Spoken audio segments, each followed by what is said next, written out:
Donc, Matrix Résurrection. Matrix Résurrection en repassant. Alors, Matrix Résurrection, Matrix 4, donc, incroyable. Film où, comme tout le monde, moi au départ, j'étais très très dubitatif. Très très dubitatif sur qu'est-ce que ça va être ce film. Qu'est-ce que ça va être ce film? Pourquoi faire un quatrième opus après les trois précédents qui suffisent très bien à eux-mêmes? Enfin, j'avais vraiment des craintes, des craintes fortes. Et puis, au fur et à mesure, une communication assez cohérente aidant, et puis des signes qui étaient quand même plutôt positifs de bah tiens, on reprend tel acteur mais pas tel autre acteur et tout, ça pouvait être intéressant. Je me suis dit, allons-y, allons voir ce nouveau Matrix, Matrix 4, incroyable. Et puis, au moins, j'aurais vu un Matrix au cinéma, puisque moi j'étais petit, et du coup, je ne choisissais pas les films que j'allais voir au cinéma, c'était les parents qui choisissaient. Et donc, Matrix, je l'ai vu une fois que j'étais à la maison, avec les DVD, je crois. Bref, Matrix 4. Eh bien, je m'attendais au pire au début. Et du coup, j'ai regardé le début du film, et j'étais très surpris, parce que j'ai bien aimé. Et genre, j'ai bien aimé, bien aimé. C'est-à-dire que tout le début, là, la première heure, eh ben, j'étais vachement content de retrouver cet univers-là. Et en plus, j'ai trouvé qu'il y avait des super idées dans le film à ce moment-là. Vraiment un truc très très surprenant, parce que je m'attendais à être tout de suite dans un truc de fanservice nul, et surtout fanservice injustifié. Et finalement, pas du tout. La première heure, on m'a dit, bah voilà, en fait, on est conscient de ce qu'est Matrix, et allons-y, on va faire un commentaire de Matrix, on va faire une critique du film Matrix, et il y a des scènes absolument surréalistes, où, t'as tous les personnages que tu connais qui parlent de Matrix en tant qu'une œuvre qui a existé dans le monde qui nous est présenté. C'est étonnant. Et c'était plutôt bienvenu, parce qu'il fallait bien faire quelque chose comme ça. Et puis, après la première heure, vient un moment assez crucial dans le scénario, qui change un petit peu, un petit peu la perspective, et à partir de là, le film m'a complètement perdu. Et alors, on était deux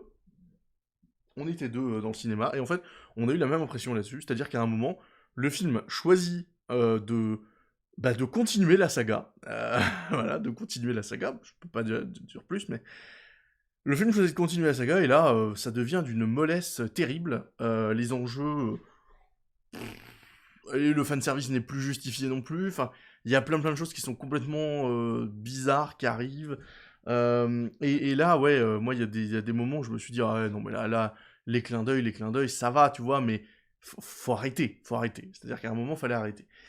Et donc, ouais, en fait, 2 heures et demie de film, et vraiment, moi, la première heure m'a saisi, et l'heure et demie suivante m'a lâché au fur et à mesure. J'ai trouvé ça terrible.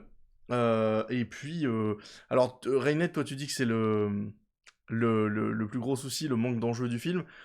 Oui, oui, en fait, on ne comprend pas l'enjeu, c'est surtout ça. En fait, on ne comprend pas l'enjeu. C'est-à-dire que dans la première heure, t'as un enjeu particulier, et puis, après, t'as un autre enjeu. Sauf que tu comprends pas pourquoi cet enjeu-là est si important que ça. Bref, il y a un gros souci. Il n'y a pas de grosse scène d'action d'anthologie comme là dans la trilogie. Oui, mais ça, à la rigueur, tu vois, je m'en foutais un peu. Vraiment, toute la première partie, il n'y avait pas de scène d'action, mais je m'en foutais. Par contre, oui, l'arrivée de Lambert Wilson. Oh là là là là. Oh là là là là, qu'est-ce qu'ils ont fait, quoi. Qu'est-ce qu'ils ont fait? Pourquoi ils ont fait ça? Quelle idée? Et à ce moment-là, moi, le film m'avait déjà perdu en plus, hein. Je m'ennuyais déjà énormément à ce moment-là. Donc ouais, c'était étrange. C'était étrange. Matrix 4, vraiment, bilan extrêmement mitigé, parce que j'ai vraiment bien aimé la première partie. J'ai trouvé que le film se disait... Enfin, arrive à ne pas se prendre au sérieux tout en se prenant pour ce que c'est quand même. C'est-à-dire que Matrix, c'est pas n'importe quoi non plus.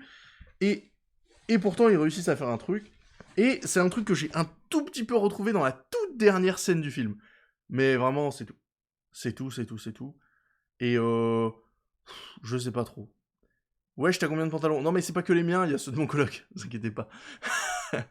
J'étais voir le film, j'étais la seule dans la salle. Ah ouais!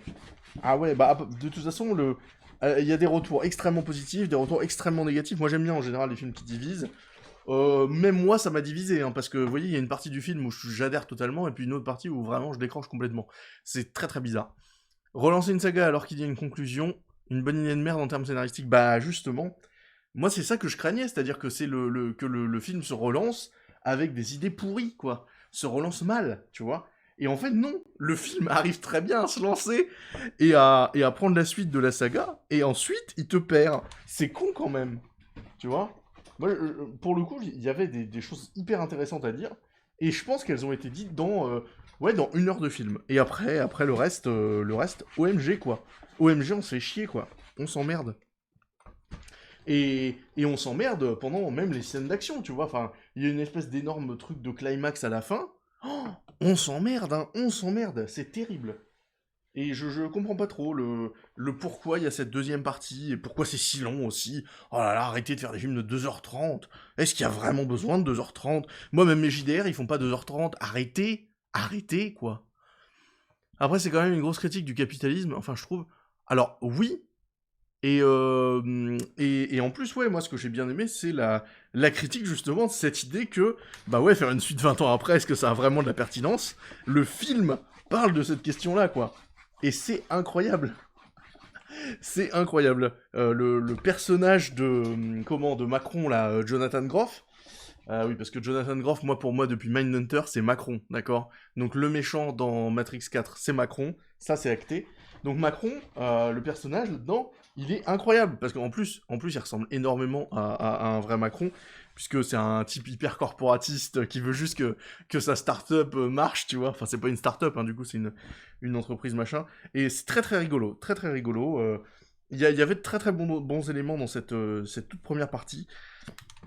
Et d'un côté, je comprends pourquoi ils l'ont pas fait plus longue, parce que ça aurait été que ça, le film, finalement, et que c'était déjà un peu long, en soi. Mais moi, ça m'a plus fait adhérer que la suite où, là, pour le coup, on essaye de continuer l'histoire globale du truc. Et c'était chelou, et j'ai pas accroché, j'ai vraiment pas accroché à la suite. C'est dommage. C'est dommage, mais je suis content d'être allé le voir quand même. Parce que au moins j'ai vu un Matrix au cinéma, ce qui est quand même cool. Et puis parce que, je voulais quand même.